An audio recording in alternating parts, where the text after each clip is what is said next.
সৎ উদ্দেশ্যে কিছু জাল হাদিস বানাইছে। সৎ উদ্দেশ্যে জাল হাদিস বানাইলেও সেটা অসৎ কাজ, হারাম কাজ। যেমন রাতে নখ কাটলে কি হয়? রাতে নখ কাটলে ওই যে নখকুনি হয়, বাচ্চা বলছে, দেখছেন? এটা হয়, সেটা হয়, দেখছেন? মুখস্থ এদের। আচ্ছা, রাতে নখ কাটলে কোরআন হাদিসে কোথাও নিষেধ নাই, আপনি রাতে কাটেন, দিনে কাটেন। এটা আমার মনে হয় কোন সময় মুরব্বীরা চিন্তা করছে, পোলাপান রাতে নখ কাটতে গেলে অন্ধকারের মধ্যে, তখন হারিকানে মেমবাতিতে আপনার চেরাগের আলোতে, কি আর আলো থাকে, কাটতে গেলে হাত টাত কাটতে পারে, এই জন্য হয়তো পোলাপান একটা হাদিস বানাই দিছে আর যে রাতে নখ কাটলে এটা হয়, যাতে দিনে কাটে।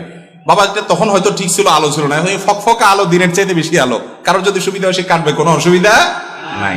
একইভাবে দেখবেন যে আপনার অনেকে বলে, হুজুর শুনছি বই খোলা রাখলে, পড়ার বই খোলা রাখলে শয়তান পড়ে ফেলে। আমি বলি, শয়তান পড়ে ফেললে ভালো তো, এটা মানুষ হয়ে গেলে তো ভালো, যদিও শয়তান পড়ে শয়তানই করবে। যাই হোক, এটাও একটা ভিত্তিহীন কথা, ফালতু কথা, মিথ্যা কথা, এর কোনো ভিত্তি নাই। ভাই, শয়তান যদি বই পড়তে চায় সে খুলেও পড়তে পারে। আর শয়তান, সে তার জন্ম হয়েছে কত আগে, তার সব মুখস্থ, আপনার বই পড়ার দরকার নাই তো, সে তো পরীক্ষা দিবে না। এগুলো অযথা কথা। আমার মনে হচ্ছে এটাও কোনো মুরব্বীরা বানাইছেন এই জন্য যে পোলাপান বই খোলা রেখে দৌড় দেয় এদিকে সেদিকে, বাতাসে, মোরগে, এটাতে সেটাতে, গ্রামে গঞ্জে অসুবিধা হয়, ছিঁড়ে যায় পাতা পুতা, পোলাপানে ছিঁড়ে ফেলা, এই জন্য যাতে বন্ধ করে থুয়া যায়, দায়িত্বশীল ভাবে গোছায় থুয়া যায়, এই জন্য একটা হাদিস মিথ্যা বানাই দিছে আর কি, যেটা হলে শয়তান পড়ে। বুঝেন নাই কথা? এরকম অনেক কিছু আছে। কোরআন হাতে থেকে পড়লে কি করা লাগে? ওই যে ডাইল দিতে হয়, চাল দিতে হয়, লবণ দিতে হয়, এক এক এলাকায় এক একটা আছে।